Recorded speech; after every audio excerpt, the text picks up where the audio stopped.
Hindi ka na mapapagod gumawa ng dough para makagawa ng empanada dahil ang tasty bread ay pwede palang gamitin para makagawa ng masarap na empanada. Tignan nyo naman, hindi mo nga akalain na tasty bread lang ang gamit dito, kaya wag na natin patagalin, mag-start na tayo. So, kakailanganin natin ng tasty bread, kailangan din natin ng baso para i-flatten ang ating tasty bread. I-flatten nga lang natin ito ng mabuti para hindi agad mapunit ang mga tasty bread. So, ganito dapat siya kanipis, itabi muna natin to.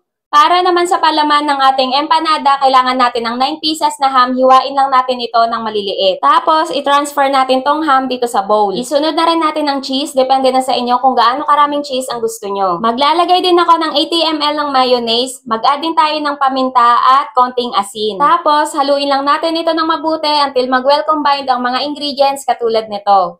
Gagamit ako nitong empanada cutter. Sa gustong bumili nito, ilalagay ko ang link sa comment section. Maglagay na tayo ng palaman, dapat yung sakto lang para hindi pumutok yung tinapay. Pahiran natin ang gilid ng tinapay ng beaten egg or binating itlog. Ayan, i-close na natin ang empanada cutter. Tapos, i-press lang natin ng mahigpit ang gilid ng cutter para matanggal ang excess na tinapay. Ayan, after natin i-press, pwede na natin tanggalin ang excess na tinapay. O, diba? Ang ganda ng figura ng ating tasty bread. Di mo akalain na tinapay lang to.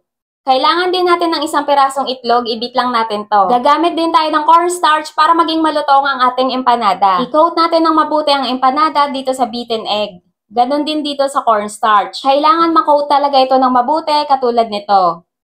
Prituhin na natin to sa mainit na mantika until mag-golden brown. At hanguin na natin ang mga empanada kapag naging ganito na ang kulay niya. Tanggalin lang natin ang excess oil. At eto na ang ating finished product. Sana ay may try nyo to mga kakusina!